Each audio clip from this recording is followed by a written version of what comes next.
All right, welcome back, everyone, to part two of the state of wrestling. Now, I wasn't originally planning to make this two parts, but I just felt like I had a lot to say, and I didn't want to not say the things that I said. But again, I was kind of a little bit pressed for time when I recorded part one. So, part two, before I get into all of that from part one and talk more about part two, I think that in part one, I think it was very clear. I came across how much I love wrestling, right? How much I've loved it, how much of a fan I am for the past 41 years, and how it kind of just this just whole state of what's been going on for the last few years just kind of gotten on my nerves a little bit. Is that fans like us don't have opinions, even if you've been watching wrestling for only less than time than I have. It doesn't matter, right? It just because I've been watching for as long as I have, my opinion is not any more important than anyone else that has been watching maybe less or has a shorter period of time of watching, right? Whatever that may be. Again, at the end of the day, we're the consumer. It doesn't matter that if a hundred, a thousand, however many of us got together and said we don't like these storylines currently, they're not going to change anything. They're certainly not going to change anything. It's going to have to come from an internal source, somebody inside, right? And I know that there's a lot of talk of TKO having a big say in what happens, and that's all fine. I mean, like that's the deal. That's the deal. But it just at some point, it kind of just feels like then you're beating a dead horse, right? If you're working these storylines to go a certain direction, you're looking to the future to say 6 months from now, or even what Paul Heyman said, you're looking at the next WrestleMania, the next five WrestleManias, and where you're setting up. So you have to have some sort of starting point to get from A to Z. But then TKO throws sort of a monkey wrench and says, well, we're not pushing enough tickets. Let's insert a Pat McAfee. Let's insert a little Yachty. Let's insert I Show Speed. But now you have a locker room or a no, you not you do. You for sure have a locker room that's very disenchanted because you beat your brains in for a year. We'll say night after WrestleMania, we'll say, hey, those years storyline or whatever that storyline was to get you from last WrestleMania to this WrestleMania, we're starting all over again, right? That's my point, right? To beat your brains and to go out there, right? To leave your family, even if you don't have a family. Let's say you're just single or you're just starting out in the business. Maybe you don't have a girlfriend, or in the case of the ladies, don't have a boyfriend or don't have anybody. It's you by yourself. Again, you have some sort of family, whether it be mom, dad, brothers and sisters, cousins, aunts, uncles, whatever, right? You're leaving your family to to entertain someone else's family, basically, right? And this is what you signed up for. You knew that there was going to be a lot of times at home, and I know that things have changed a little bit under Triple H, where he tries to give people a little bit more time off, tries to give people breaks, and that's all great, that's all fantastic. But again, you work so hard, you battle through the injuries, stuff that doesn't put you out, but you battle through the aches and pains. Again, something you signed up for. You are well aware of that, as they say, this is not ballet, right?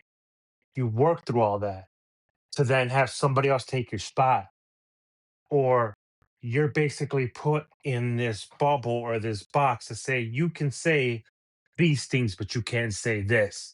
Look, once again, I'm not clamoring for the attitude era. Like Cody said a few weeks ago, that was 30 years ago, right? We're talking about started about 30 years ago, right around maybe end of 96, beginning of 97. We kind of started seeing a little bit of a change. And it was more kind of the summer of 97 where we kind of started seeing more of a shift into that attitude era, at least in my opinion. I get that, right? So of course you can't go out there and Netflix and drop every four-letter word that you could possibly think of to get your promo across. I get it. And sometimes some slip, sometimes some things go through. Again, it was on USA where Pat McAfee cut that promo, and there was certainly a lot of colorful words said there. Damian Priest said he had an issue with it. Now, is this all a work, or is it all part of the story where all these guys that are they're interviewing, they're unhappy, or maybe this is their true feelings? But Damian Priest said he wasn't happy.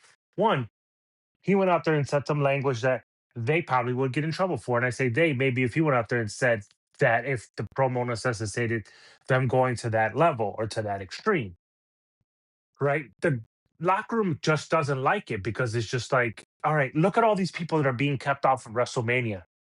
As far as I know, up to this point, There is no tag team title match at WrestleMania.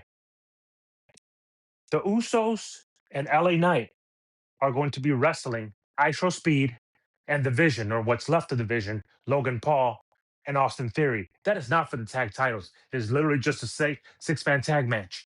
Your other tag team champions, which are R Truth and Damian Priest, they're not even defending their titles at WrestleMania. They're not even defending it on a pre-show. As far as I know, I don't know if they're going to defend it on SmackDown. I don't know. That's just not WrestleMania, right? You're keeping your women's United States champion off of off of uh off of WrestleMania, right? Julia has nobody to fight. She is the women's United States champion, right? Where's she at? Right? No place to be found, right? The tag team match for the ladies tag team championships is a hodgepodge of all the girls, right?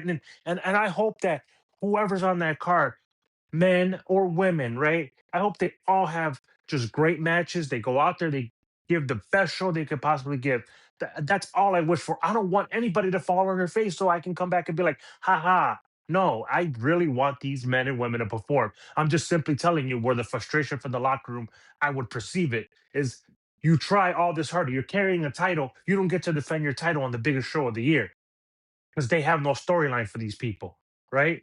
They put the titles on Damian Priest and R Truth, and it's sort of just a ha ha with Damian Priest being frustrated with R Truth when R Truth gets things wrong. Okay, they could have just been a tag team and I had the titles. Just saying, right? There's a lot of people not on WrestleMania that should be there, right? They're throwing all these women together. We're not even sure the status of the Bella twins because Nikki suffered an injury to her ankle. So how much is he going to be involved in the match? The Intercontinental Championship match with Penta, that ladder match, was thrown together. The qualifying matches took place on a show that I honestly don't even know how to find. And I don't even bother to watch, which is main event. I'm guessing it's on YouTube. Is it on Hulu? I'm not sure which one of the streaming platforms it is because I know for sure it's not on the Netflix. It's not on a station that I know of. You've had these qualifying matches. You don't show the at least from what I can see, even though it's me skipping through parts of the show, I don't see these highlights anywhere of who won these matches. I just start seeing that the graphic starts to get filled up with all these people, right? And again, I hope they all have a great match. I'm not hoping that anybody falls on their face, or something fails so I can come back. Ha ha, it failed. No, they put in all this work. It's just I kind of feel like they're not getting the respect, right? They're focusing on certain matches, and some of the other matches are not getting their respect in the proper time. How is that possible? You have 2.5 hours roughly or so on Monday Night Raw every Monday on Netflix.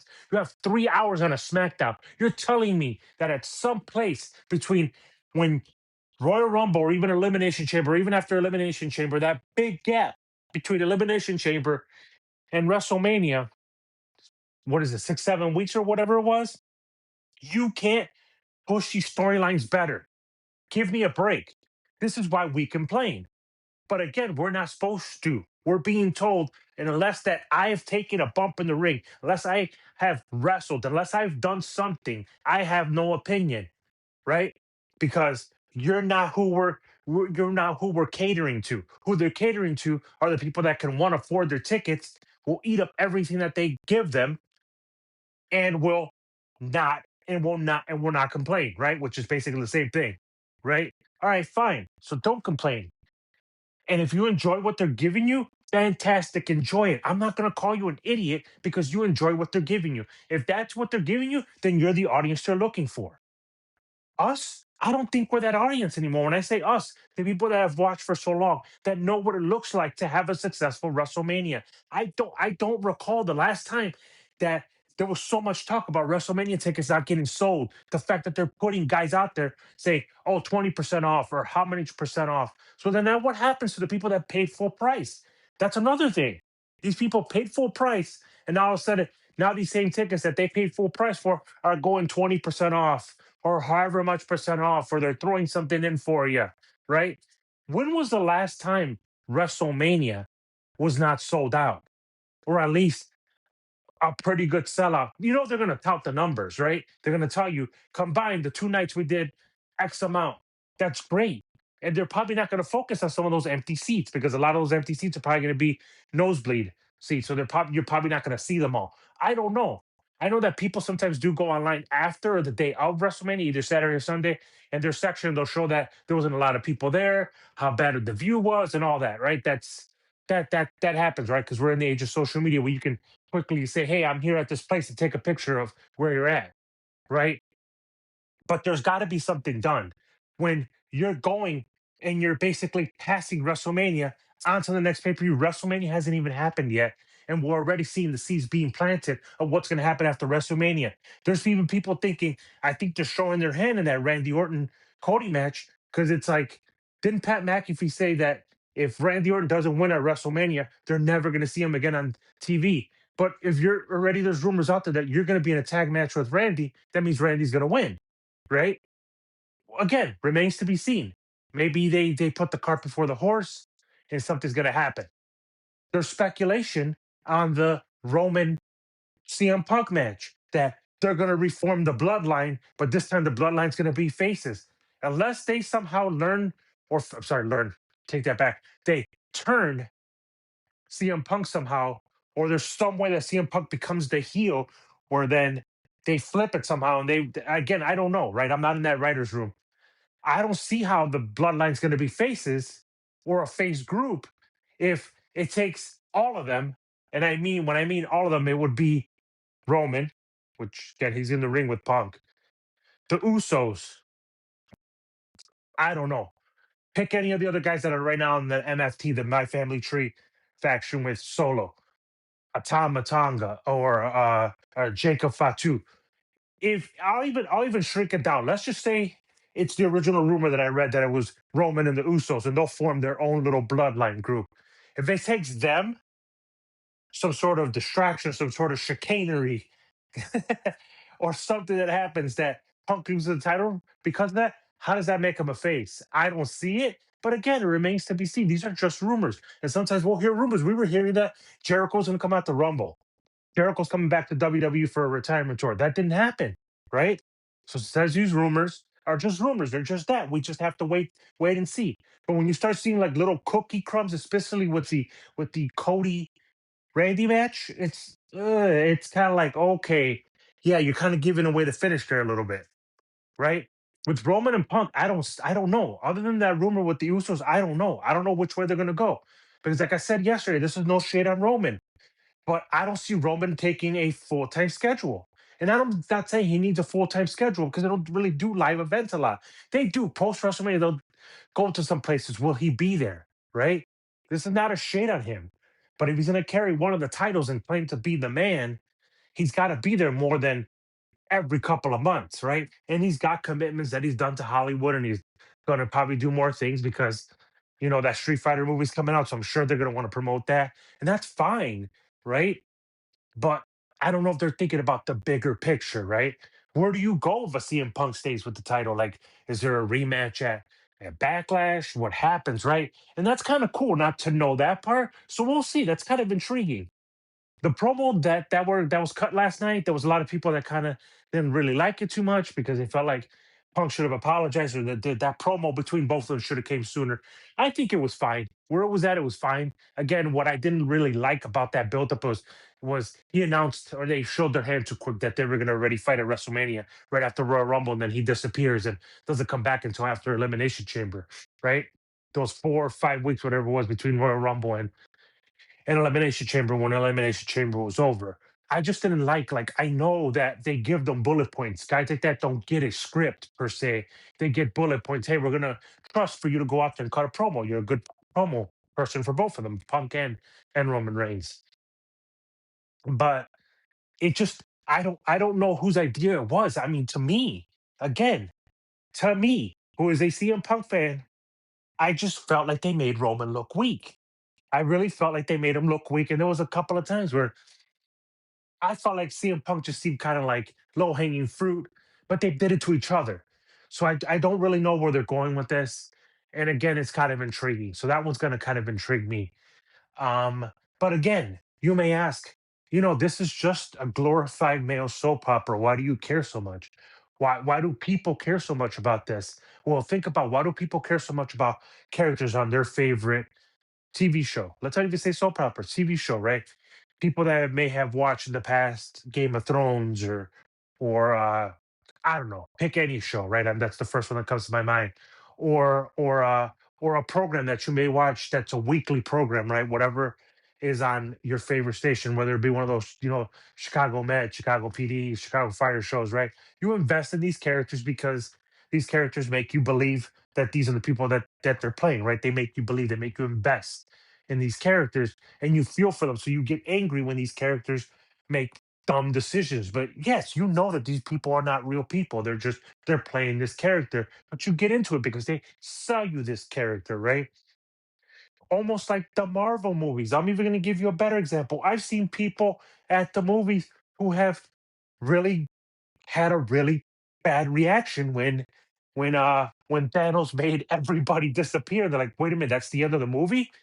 And they had to wait an entire year to see how are they gonna come back. And again, I know that people that read the comics knew, hey, this is part of this and part of that, this was gonna happen. And that's great. But they got that reaction from you. Well, some positive, some negative. I saw people cry when Iron Man died, and that's okay. That's all right because you invested in his character. You felt the emotion to see him leave and have to leave his family, to sacrifice himself for the better good, like a superhero. There were people that had a really bad emotion when Spider-Man had to basically make everybody forget him. And the reaction to the trailer of the new Spider-Man where nobody remembers him and he sees the girl that he's in love with, that he loves, doesn't remember him and seeing somebody else. You get that reaction because you invest in these characters. You know that they're not real, but they're entertaining you for those 2 hours to 2 hours and a half, however long the movies or these shows, these wrestling shows are. You invest in these characters. In some cases, you follow these characters for so long, so you've seen their journey and you've been in the ups and downs, the highs and lows. That's why we care.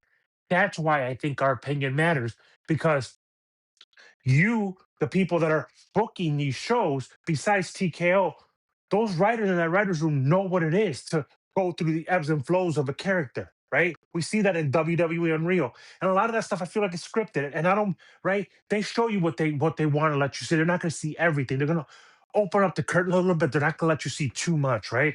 There was people that got on Michael Hayes for saying that Chelsea Green just wasn't wasn't his cup of tea. Like he didn't see her as a major star. Again, that's his opinion, but people got on him about it because there are people that felt, well, Michael Hayes was this and then Michael Hayes was that. Look, I watched the Freebirds. He his purpose was basically to talk, talk, talk, talk, and get beat up. That was his thing. He served his purpose just perfectly fine. But again, people took a little bit of umbrage to that. They didn't really like that, or the way Triple H was talking, or what Paul Heyman and all that. Right? You watch these shows because you're like, well, wait a minute, you don't know this character. I do. I've seen this character come up from nothing to something. Right? And we follow them. We've been in the ups and downs with them. That's why we care. That's why our opinion should matter. That's why when we have people say these tickets are too expensive or we don't like the storylines, it's because you're asking us to give you our hard earned money and then you're going to hand us not what we paid for. And I get it that I don't expect that every time I go to a Raw or SmackDown that I'm going to see something so earth shattering, but give me something to say, hey, we had a good time. I didn't sit there for 2 to 2.5 hours and saw nothing but promos and two wrestling matches. So you're literally charging me for the experience, right? The WWE experience, not for actual action you're giving me in the ring. I'm sorry. So I'm not going to spend that kind of money. The last wrestling show that I went to was when NXT got moved to the CW, and their first show was here in Chicago at the Allstate Arena. $20, sat in almost that 200 section with my son Nicholas, and we had a great time. I was very much entertained for those 2 hours. It was great. It was good. NXT continues to always be good. Do I watch it as often as I should? No, I don't. But I kind of keep up with it. I know some of the characters, right? I mean, on the NXT subject, one of the matches at WrestleMania is Trick Williams and Sami Zayn. Some people felt like that should have been a triple threat. Or it should have been Trick Williams and Carmelo Hayes. But they feel that Carmelo Hayes got bumped off because they thought that the bigger story was Sami Zayn and Trick Williams. And right now, don't matter how many times Trick Williams insults Sami Zayn, nobody's feeling Sami Zayn. Don't know why. I've never had a problem with Sami Zayn. I think Sami Zayn is fine. But for some reason, Trick Williams with 11 pepper steppers, Trick Willie, tricky two times, everybody loves him because he's flashy, because he's got something that kind of reminds you a little bit of The Rock when he talks, or just how confident he is, right? But the bigger win would have been for me would have been a Trick Williams Carmelo Hayes match because that's the future. No shade to Sami Zayn, or even make it a triple threat. Make it a triple threat, right? Make it a triple threat. Somehow Carmelo didn't get his rematch. Carmelo got a little bit screwed out of that title. He should have been included in that. If that doesn't happen in the future, because I don't see Sami Zayn leaving WrestleMania with that US title. I just don't. Because if he does, that's a huge mistake. That's a huge mistake. That's all I'm saying.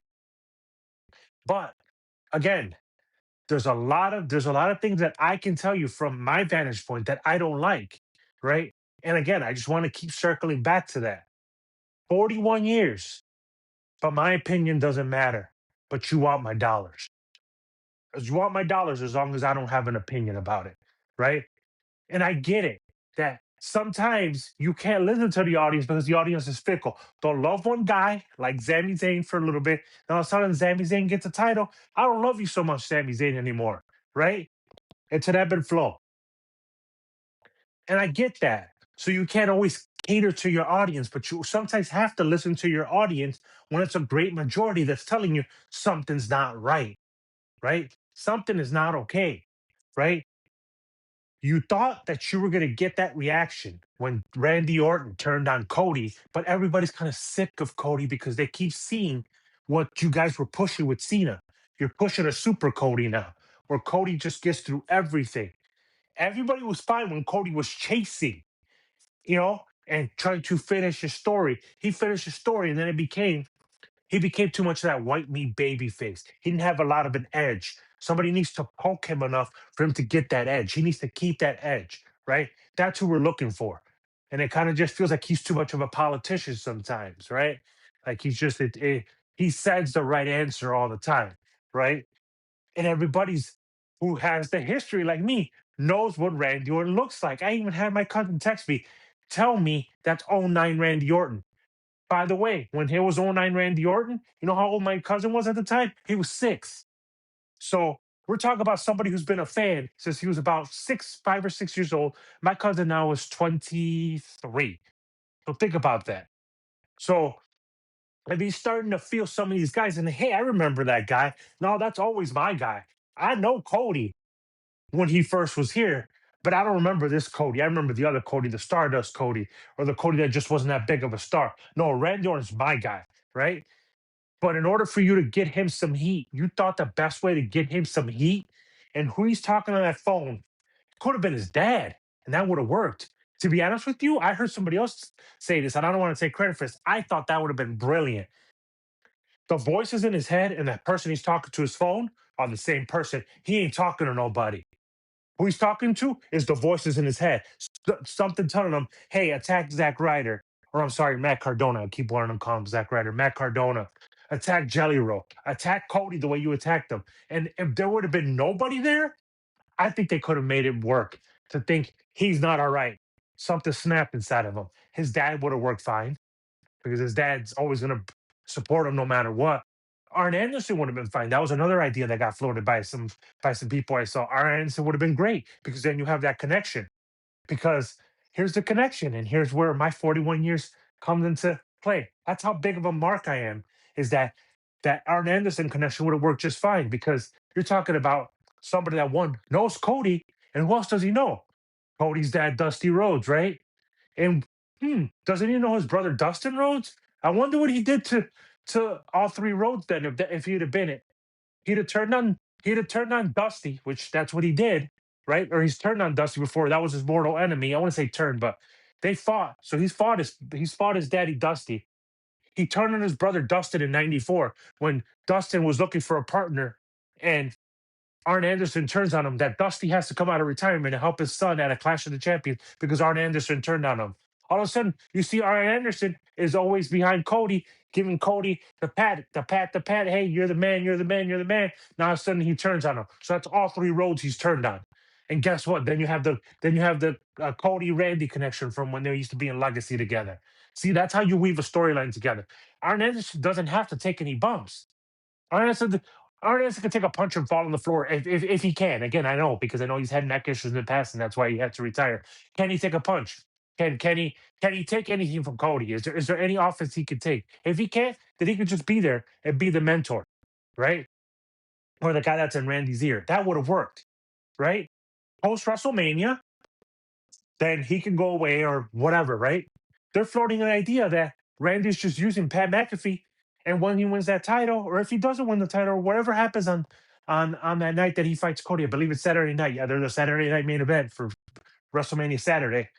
He drops Pat McAfee with the RKO. Is that possible? Sure. Will that take the stink off the storyline? Maybe just a little bit, but I don't think that's going to be enough. You're too far in. You're too far gone, right? It doesn't make any sense because they're looking to do a match next month at Backlash, right? I mean, again, they're charging you for this experience, right? But again, a lot of people are pointing at TKO because they own UFC, so those UFC prices. And I get it. Some of these UFC fights don't last that long, so you're taking a chance. That's different. Same thing with WWE. At least they can give you a show. They can script your show. Dumb real fights for UFC. Not to say that the WWE is not real, right? Because the injuries are definitely real. The bumps are definitely real. These guys do take those bumps, right? Safely as they possibly can, but they take them. The bumps, the bruises, the broken bones, the concussions, they're all there. But in an actual UFC fight, you don't know who's going to win, right? It's not scripted. You're expecting somebody to win. Somebody get dropped in the first round, right? That's just a chance you take. I get that, right? And I don't know if you guys ever noticed before with wrestling when I say cards subject to change. That's just a little disclaimer they put at the bottom, right? They're going to replace somebody else for somebody else. If somebody gets injured, something happens where that person can't fulfill that match. Again, you're asking for a lot of money for something that you're not proving that we should pay you that money, right? It's like what I've said before on my other side of the podcast, the sports one. Why would I want to spend money on a Bulls game or even Bulls season tickets when they have nothing that I'm interested in seeing? Same thing with the White Sox or the Cubs or the Bears, right? If they don't have a product that I'm worth putting my hard-earned money into, why would I want to go, right? So people say to counter that, right? Well, David, just don't watch. Okay, that's an idea. I've done that before.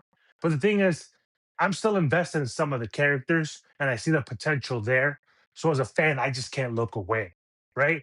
There's times when I've gone a week and I don't watch anything and I'll go back and I'll watch highlights, hey, just to catch up so that when I come back, I watch it, I see it, hey, I know what's going on. But I just feel like they're really, really, really creeping on dangerous territory where they're losing a lot of basically loyal fans. They're going to gain new fans, but they're going to be casual fans, right? Will people stick around if they're there to see ISO Speed? And then, I mean, again, I don't know, right? Let's say they see that first ISO Speed match. All right, saw what I wanted to see. All right, I'm leaving. That's all I wanted to see. It's free. I'm going to watch it really quick. Sounds great. I don't see anybody else I know. We're leaving, right? At home, right? Let me go back outside. At least here in Chicago, right? The weather's getting better. So if you're bringing shows here into town, you want to get people inside, you're gonna need to have a product that's gonna want to make people not go do something else outside with their family and come back inside the house to watch it or go to the arena to watch it if it's in their area, right? You need to give me a reason to come see your product. And that reason hasn't been presented to us. But the more people like me who have podcasts who have more influence, and I say people that have a bigger audience than me, they're considered marks. Or if it's somebody who's a former wrestler and says something, well, they don't know what the heck they're talking about because they're old heads. They don't know what they're talking about. What did they ever do? What money did they ever make? They never drew a dime. So what is it? Is it that we don't have an opinion and should never have an opinion, or to say, well, come and do my job? Can you do my job for me? I never said that writing would be easy. I wouldn't even wish that on my worst enemy, to be honest with you, because the way that writing room is, at the end of the day, they put all that blood, sweat, and tears, maybe not blood, but sweat and tears into trying to develop these characters. Because I'm sure they're into these characters, right? They're writing for these characters. They have to feel something for these characters, right? To then all get say, oh, that's great what you've been doing for the last 6 months to a year, but I'm going to insert a Pat McAfee here. I'm going to insert a celebrity here, and that for sure will get you something. Be careful with these celebrities because you guys already got burned. And I'm not saying that Jelly Roll's going to burn anybody. I've heard some really good things about Jelly Roll as far as like, you know, how much, time and effort he puts in when he goes into these shows. I even heard him going to practice at the performance center out in Florida and has cleaned the mat. Clean the mat. And I know that's something that's not a lot of people hear about. He actually clean the mat, right? And it was confirmed by Jacob Fatu that he saw him clean the mat. Clean the mat like old school, right? Like, hey, I was here, I sweated, I whatever happened, I'm cleaning the mat, right? That's awesome, right? Guys like celebrities like Bad Bunny that came in and took it seriously and put all their effort into it. Congratulations. But sometimes these guys will burn you. Travis Scott has done it before. And I'm going to tell you guys a little story. I was actually planning to tell this in a different podcast, but you guys are going to get an exclusive. Be careful with celebrities. I'm not saying that all celebrities do this, but be careful with celebrities. All right. I'm going to give you two. And if I think of any more, I'll probably make another podcast to talk more about celebrities in wrestling and how some good and some bad. Right. First WrestleMania, for those that have the history like I do, and even if you haven't, even if you're younger than me and you happen to know the history just a little bit, that first WrestleMania, there was a lot of celebrities there. That's why it was so controversial because at the time, yeah, had been celebrities that had been involved or been around wrestling, but not to this extent. Vince McMahon had this idea to basically merge, celebrities are basically, mainstream media with his little wrestling thing he had going on, right? Because it hadn't really grown. It was growing, but it hadn't grown into a phenomenon that it was going to become, right? In the main event of this show that Vince McMahon has literally put in every dime that he has, this show fails, he's done. He took a gamble putting in his guy that he had chose as his champion, the guy that was going to basically wave the WWF flag and Hulk Hogan against Roddy Piper, Mr. Wonderful Paul Orndorff, Cowboy Bob Orton in their corner. So there was an Orton at the first WrestleMania, right? Crazy enough. Hogan's partner, Mr. T. Everybody knew Mr. T from two things, at least from what I understand. I know he had done some movies, but other than Rocky 3 and the A Team. And at the time, the A Team was super, super popular. That's where everybody knew him from. They were looking to get that audience that watched the A Team to come and see, hey, is this guy really as tough as I seen him on Rocky 3 and as tough as he is on the A Team? B.A. Baracus, right? Let's see, right? He didn't understand the world he was coming into. At that time in 1985, that was so closed that if you even know the story of I don't even know if he even still reports for 2020. John Stossel used to be a reporter for 2020. He went into the locker room or the backstage area of Madison Square Garden. This happened before WrestleMania. I think sometime before WrestleMania. I think maybe a year before, maybe or a couple of months before. And I'm sorry, I should have done a little bit more research, but I do remember because I've seen the clip. He started asking wrestlers if it was fake, right? And at the time, nobody used that horrible F word, fake, because to them it wasn't fake. This was it. This was something that almost like a closed door society that you needed to basically almost give like an oath of omerta, which is basically shut your mouth, like in mafia terms, is basically shut your mouth. It was like the mafia. It really was at times like the mafia. If you read about it, it sounds like one of those old mafia movies where you can't talk, you can't say anything because if you say anything, you're not only going to ruin your future, you're taking food off your family's table, you're ruining the entire business itself.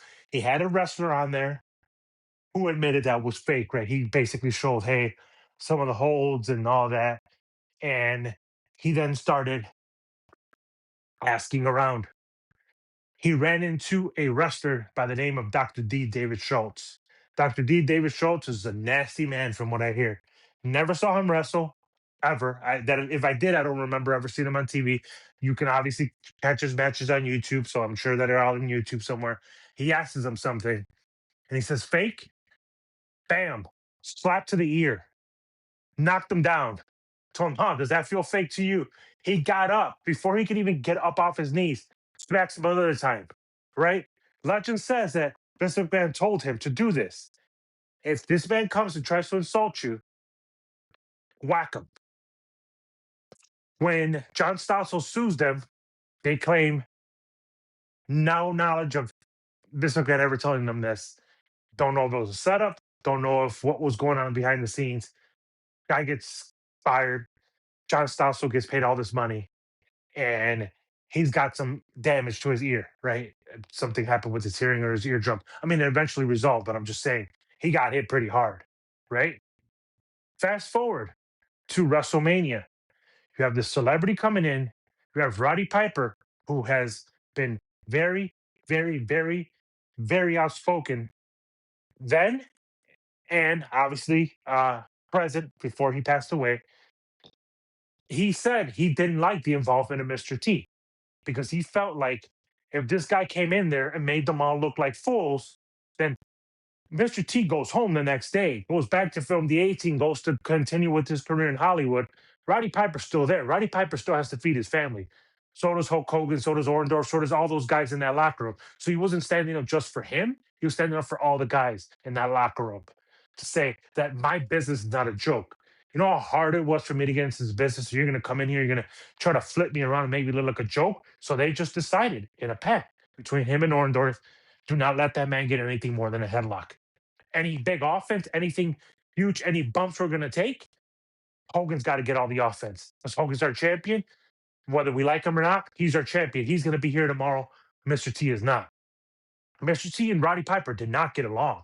I don't know if they ever settled their differences later on. As far as I know, did not like each other because Piper was just stonewalling Mr. T. He didn't want to have nothing to do with Mr. T. He thought the thing was a joke because the way he got treated versus the way Mr. T was getting treated, he just didn't like it. Because he's the one that's going out there putting his body on the line, almost getting stabbed, getting things thrown at him. I mean, he basically started a near riot at Madison Square Garden when he kicked Cyndi Lauper. And again, it's just a different business. It's just a different business than 40 years ago to now, 40 years ago. And in this case, 41 years ago, right? So think about it. If he wasn't willing to let this man make him look like a fool, what do you think? What do you think these guys feel like now, right?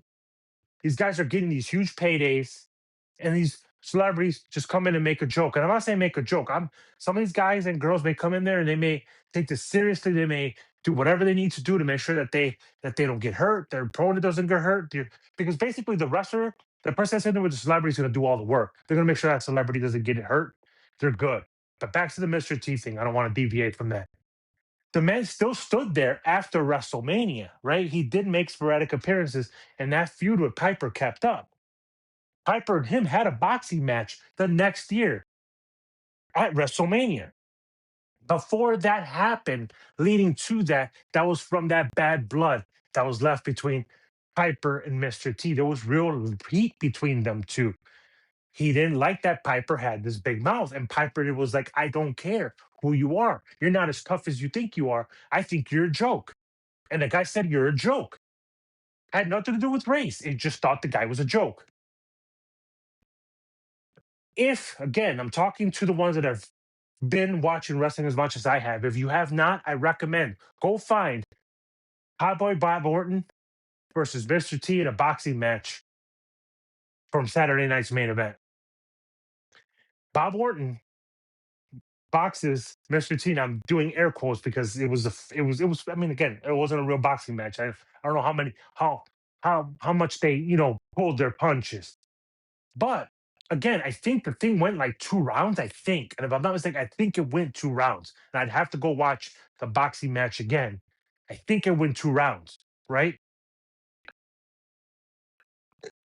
The way Orton tells the story, Bob Orton tells the story is he comes to the back, things over, he does whatever, right? They set up the match because Piper basically interferes, and that's how they set up the boxing match for Piper and Mr. T to box at WrestleMania 2. They say that Orton's sitting there reading a newspaper, smoking a cigarette. He's done with the match.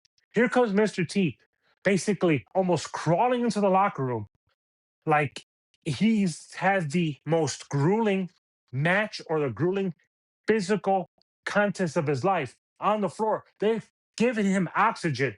And Orton's just sitting there smoking a cigarette, reading the paper, thinking, what a joke. This guy's on the floor and they're basically giving him oxygen.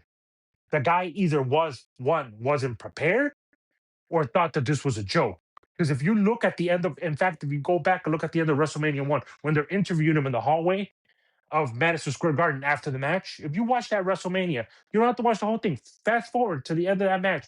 If they kept it in there at the end of the WrestleMania, right before it goes off the air, they're interviewing him in the back of Madison Square Garden. Him, Jimmy Snuka, because those were all the that was Jimmy Snuka was in Hogan and Mr. T's corner. It was just this big old match, right? For that first inaugural WrestleMania, he's breathing hard and he's saying, these guys ain't no joke. He's breathing hard. Look how much he was in that match. He was in that match a whole lot and he was tagged in and out. He wasn't in that match very much. He was out of breath. But before even that, before what anybody even saw that, he almost didn't make it to that WrestleMania. He almost walked out. He walked in to Madison Square Garden with an entire entourage of people, family, friends. They said that he showed up with everybody and their mother because they all wanted to see T in this big event. They turned him away. I don't know how word got to Hogan that Mr. T was getting back in his limo. Everybody was getting back in their cars to leave Madison Square Garden. So he was going to leave not only the WWF, he was going to leave Vince McMahon, everybody high and dry because they wouldn't let his entourage in. Hogan races down to the parking lot of Madison Square Garden, finds T before he can leave, and convinces to come back. That's why in the background, please, if somebody can go find that, if you're listening to this, go find that. You're going to see Mr. T, you're going to see Hulk Hogan, you see Jimmy Snuka. There's some people in the back that you don't recognize. They're not wrestlers. I believe it's an older African American lady, and there was some other people in the background. I believe that was T's family or T's friends. And that could have been his mother. The older lady could have been his mother. I never really researched that. But look in the back. There's a lot of people in that backstage area that don't belong there. Had you saw Vince McMahon, it made sense. Had you saw another wrestler, had anybody, right? Other than the interviewer, Rich, what I believe was Mean Gene Okerlund. Who were all those people in the back? That must have been his entourage. So they probably hung on in the back of Madison Square Garden and maybe watched through the curtain or watched through a monitor. I'm not really sure. But think about that. This was the first WrestleMania. And because they wouldn't let his entourage in, this man literally almost left and basically killed the business. Because if Mr. T don't show up, what are they going to say? What happened to Mr. T? Maybe Jimmy Snuka could take his place, and that's fine because he had that feud with Piper from the year before. But then what happens? You don't pull through. Well, what happened to Mr. T? Again, be careful when you include these celebrities in there because you don't know what you're going to get. And it goes back 40 years. So when you ask me, why do I care so much? Why do I care so much about this business? It's because I've been watching it for so long and I'm being told that my opinion no longer matters, that I'm no longer the demographic that they're looking for. Not age demographic, but money demographic. I am not what they're looking for anymore. And then you have to ask your question, start asking yourself that question. Do they want you anymore? Are our opinions matter? Do what we want to see? Are we going to see what we want to see? Are we going to get what we want? Not just this WrestleMania, but future. Going from this WrestleMania all the way to, let's say, SummerSlam. Let's look at those 6 months or so, maybe less than 6 months. It's probably going to be less than 6 months because we're talking about April to August, so 4 months. In the next 4 months, let me know what you see. And I'm going to keep going through these. I'm going to try to do these if I can monthly, if I possibly can, just because I don't want to go on a weekly rant because I want to let things breathe from one pay per view to the other. So the next one that I'm going to try to do, Lord willing, is probably going to be that Monday after WrestleMania. So next Tuesday, I want to. No, in fact, you know what? Let me take that back. Probably next Saturday, because I want to see Monday after WrestleMania, SmackDown after WrestleMania. So that week, so maybe that Saturday, that Sunday, I'll give an opinion. Unless something huge, spectacular happens at WrestleMania that I feel like I need my opinion heard on, I'll do it. But again, this was part two. I hope you guys enjoy this kind of content. And if you guys are listening to this content, I appreciate it. And if you guys are listening to my baseball content, again, and this content, I appreciate you guys. Thank you guys. Bye.